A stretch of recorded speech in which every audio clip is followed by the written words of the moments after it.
ওকে, এখান থেকেও x solve করতে বলছে। তাহলে প্রথমেই সবাই কি দেখবে যে 1/x-2 এখানে আছে, 1/x-2 এখানেও আছে। তাহলে প্রথমেই সবাই এই দুটোকে কি করে দেবে, ক্যান্সেল করে দেবে, দিয়ে এক্স এর ভ্যালু কত বলবে, 2 বলবে।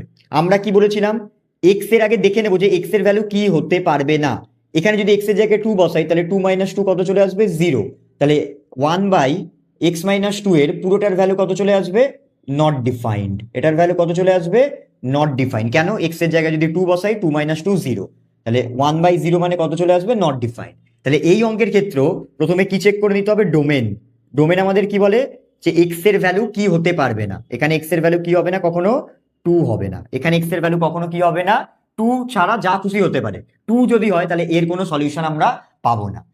যদি এটাই এইভাবে না দিয়ে যদি এইভাবে দেওয়া থাকতো, যে সাপোজ এক্স প্লাস,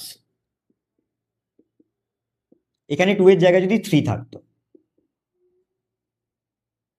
তাহলে আমরা আগে ডোমেন চেক করে নেবো। এক্স এর জায়গায় আমি কি বসাতে পারবো না, 2 বসাতে পারবো না, তার মানে এক্স এর মান 2 হবে না। তাহলে যদি আমি এটাকে কাটি, তাহলে এক্স এর ভ্যালু আমার কত বেরোচ্ছে, 3 বেরোচ্ছে। সেটা ডোমেনকে স্যাটিসফাই করছে। তাহলে এই অ্যান্সারটা কি হয়ে যাবে, কারেক্ট হয়ে যাবে। কি বললাম, বোঝা গেল? তোমরা কিন্তু 11-এ যখনই উঠে যাবে তোমাদের এই ডোমেন চেক করে করে অঙ্ক কিন্তু করতে হবে, নয়তো এই ভুলগুলো যে কারোর হবে। কারণ 10 অব্দি আমরা সলিউশন তাইভাবেই শিখেছি, 11 থেকে এই ডোমেনের ব্যাপারটা কিন্তু আসে। তাই জন্য এই জায়গাগুলো সবাই একটু ভালো করে দেখে নিও, যাতে এই ভুলগুলো আর না হয়। তাহলেই তোমাদের অঙ্ক কিন্তু ঠিক হবে। ওম নমঃ শিবায়।